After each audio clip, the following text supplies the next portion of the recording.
So, Insomniac's Spider-Man 2 is a fantastic game with satisfying web swinging, a compelling story, and 2 different Spider-Men. So let's ignore all that and go beyond and below New York City and look at some weird stuff. First off, before the game update on November 8th fixed it, this small section in this corner of this harbor located here on the map had no collision.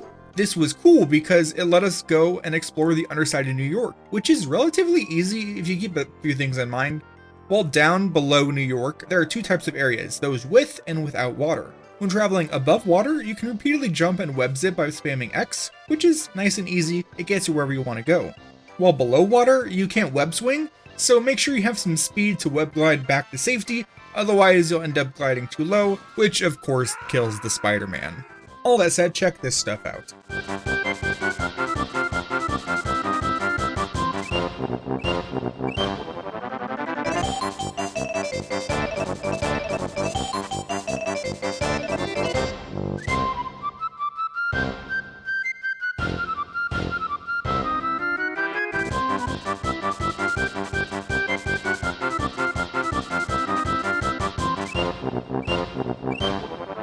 There are also a number of familiar looking green pipes which are actually located below each Mysterio Challenge entrance. Landing on these disables your ability to web swing, forces you to walk slowly, and changes the skybox to a more ethereal kind of look. It seems that these pipes are left underground and loaded in to make the transition between free roam and Mysterio Challenge that much smoother, which I think is pretty cool.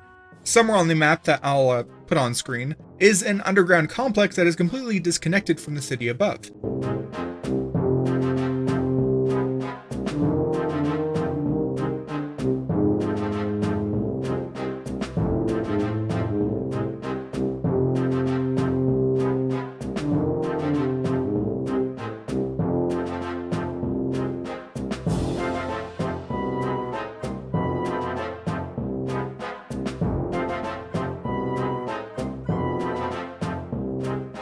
While we can't get in there physically, we can move the camera in to see a prototype Kraven arena, along with a throne and trophies on the wall, which I don't think we ever see in game. I'm pretty sure at least one of these are confirmed dead in the story. It's kind of weird seeing all these familiar villains' stuffed heads, but it's also kind of neat in like a morbid way. Farther north of that are a collection of numbered rooms, each with a different window facade above it. Some of the sets don't match the scene shown in the window above them. These are obviously all of the interiors we can glimpse while looking through windows throughout the game.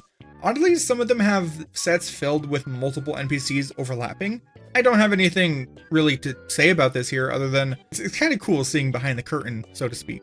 Now that we've gone below New York, let's explore outside New York. Like with most games with free roam, when traveling to the edge of the playable area, we'll get the warning that, hey, you're going too far, and the game will forcibly turn us around. We can actually bypass this barrier by going here north of the city, where a train regularly rolls through. The timing isn't too tight, but you want to time it so that you try to exit the area at the same time as you get hit by the train. Doing this correctly should force Spider-Man to web zip while also getting pushed farther out of bounds, allowing you to then explore wherever you want.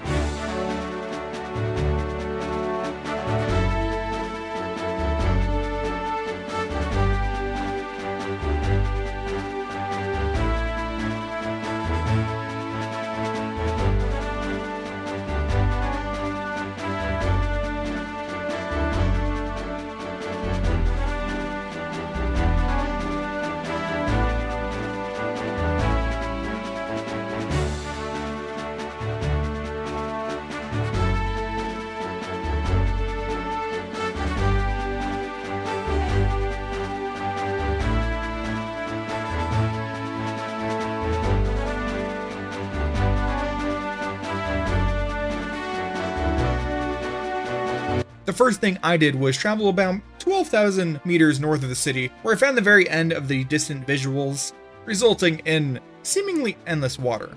I continued traveling north, and things got really weird. Spider-Man disappeared, and the UI disappeared, but I was still able to control myself like normal, so I was able to continue moving forward, and then the water stopped loading at certain angles, and eventually I got to the end of the water and fell down, and then just died.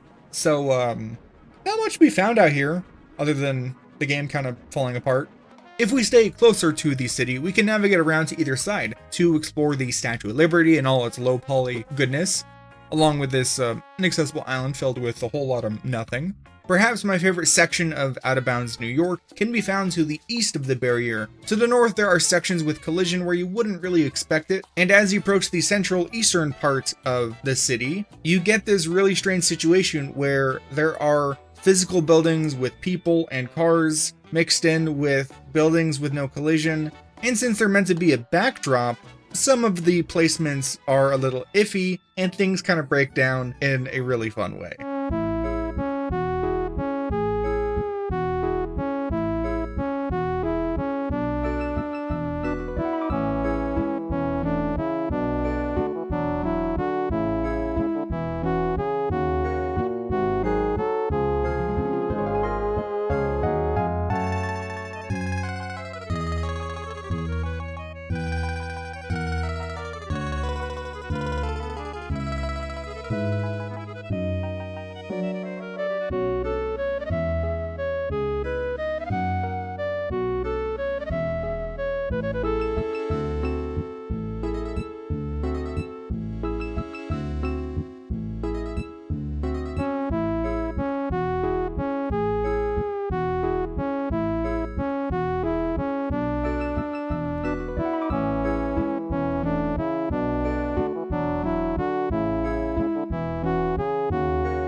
Of course, none of this is intended to be seen like this, so absolutely none of this is meant to reflect negatively on the developers. I just think it's really cool seeing this otherwise really well polished game start to break down and function weirdly when you get closer to the game. Oh, and while the harbor collision hasn't been fixed, we can also get under New York by using the train going the other way into this underground tunnel.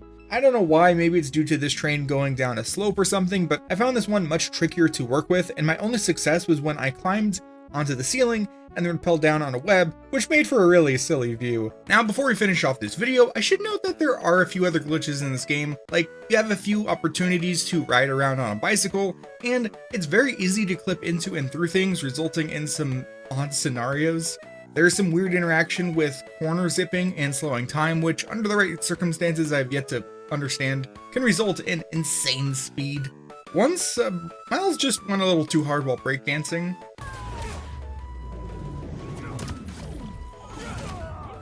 If you want to see all of this and more, let me know in the comments below. That said, this is about it for this one. Thank you so much for watching. Big thanks to my channel members, it really means a lot. Be sure to leave a like, subscribe, whatever you want to do. That's it for this video. Bye-bye.